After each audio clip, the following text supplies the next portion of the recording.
Hello and welcome back to This Week in Gaming. We are back from a small winter break, so there's a lot to catch up on. Bungie has jumped off the Activision bandwagon, taking destiny into its own hands.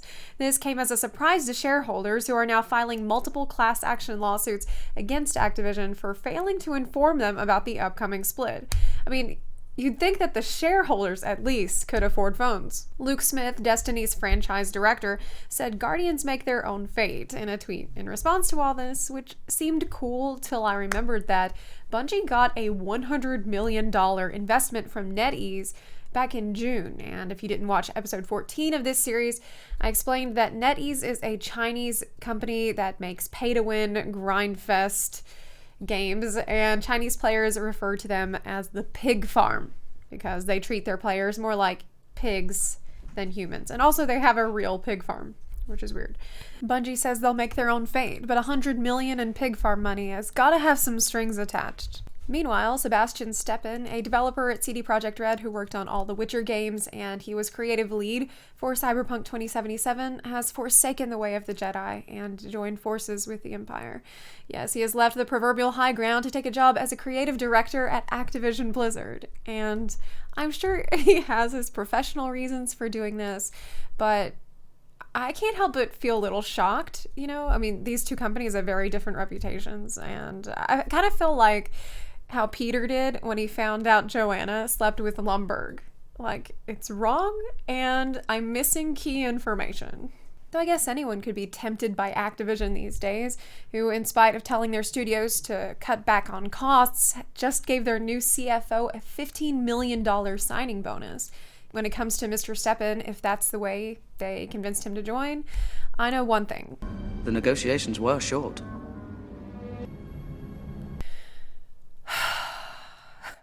I thought today would be the day that I would do the news without talking about Fallout 76. But the news never changes. Fresh out the vault, premium Fallout 76 leather jackets. Yes, for just $276, you too can look like you lost a bet with IKEA. And hey, if you buy it, you can get this Fallout bobblehead for $10. You can spend almost $300 and buy another item at full price. So what a deal. Of course, they've been memed to death on Twitter for this, for their real Bethesda Studios leather. One said, "Captain, the ship is sinking. We must do something." I'm thinking jackets. Life jackets? No, some clothing merch to sell the passengers. They couldn't even be bothered to find this poor girl a jacket that fit. They were like, we can only afford one for the shoot, so you guys just share it. It'll be fine. It's not fine. Bethesda, Fallout 76 players don't need a jacket. They are plenty warm already from the ongoing dumpster fire, which seems to be nearby where you did this photo shoot. Artifact, Valve's Dota 2 card game, has lost over 95% of its player base in 2 months. The game has fallen out of the Steam Top 100, and over the weekend it was dipping around 1,000 players. I can't believe it's not popular after getting this kind of reception.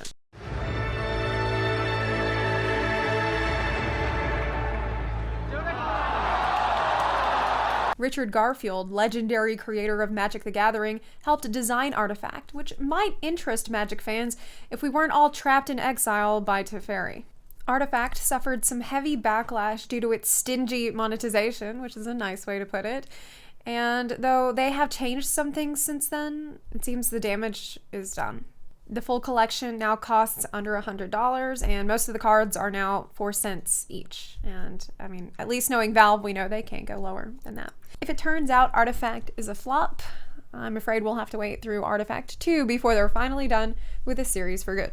Grapeshot Games' pirate MMO Atlas, had its servers go offline last week after hackers spawned in whales, tanks, and aeroplanes. All right, it's 50%. What the shit? Oh! What? What? Why whales? There's whales everywhere! They spawned whales! What the hell was that? Devs said that an admin's account had been compromised, but they fixed it and it would never happen again. Yet on Sunday, the servers were yet again overwhelmed. Why am I floating?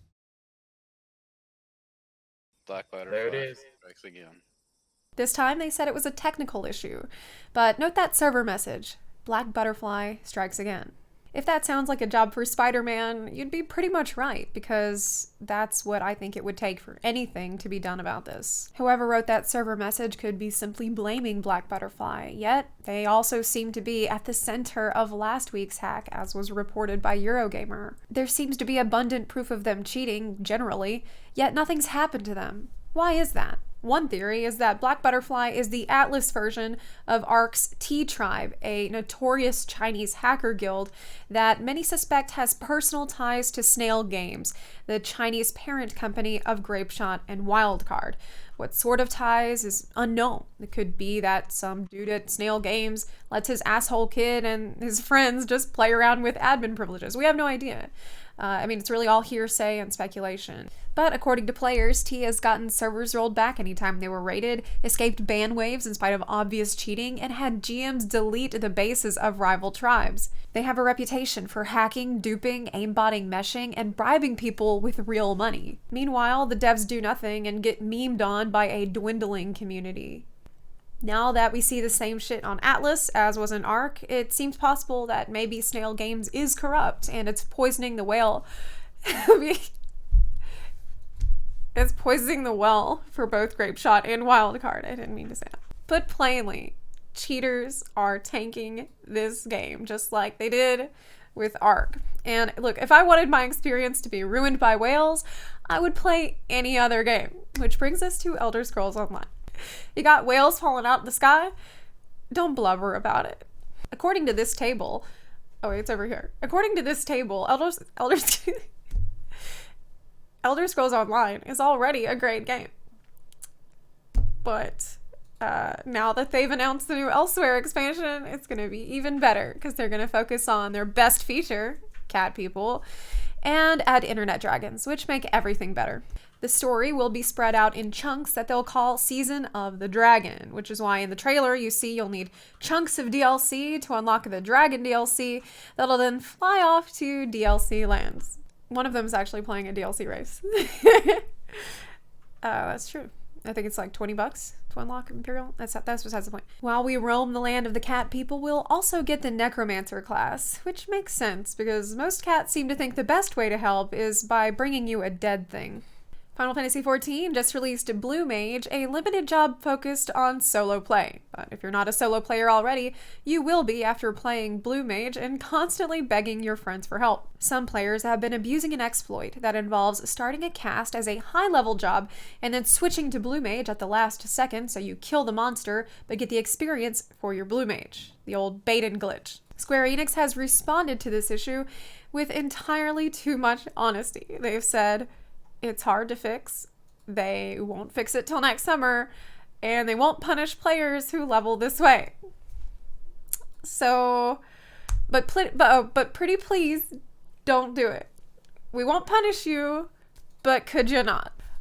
Oh, Square, you sweet summer child. Like, you could have said, we might punish you, or we'll have a fix out soon. TM. You're like the trusting teacher who leaves the classroom during an exam, or who says attendance won't count towards your grade and then wonders why no one shows up. Or the people who make Q-tips. People don't listen unless you punish them for not listening. You taught me this. Thank you so much for watching. I hope you liked this episode of This Week in Games. I am going to be doing an experimental new thing for the next gaming news episodes. What I'm going to be trying to do and I'm going to try to do going forward is splitting the news into separate videos instead of all being in one video. So I'm going to be experimenting with that next week.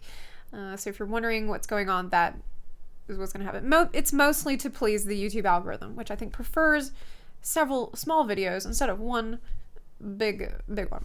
So yeah, just wanted to announce that I'm going to be experimenting with this format next week. And thank you again for watching. If you liked this episode, please consider supporting the channel on Patreon or on Twitch. You can also support the channel for free by clicking subscribe or by sharing this video with your friends. Thanks again for watching, and I will see you next week. Bye!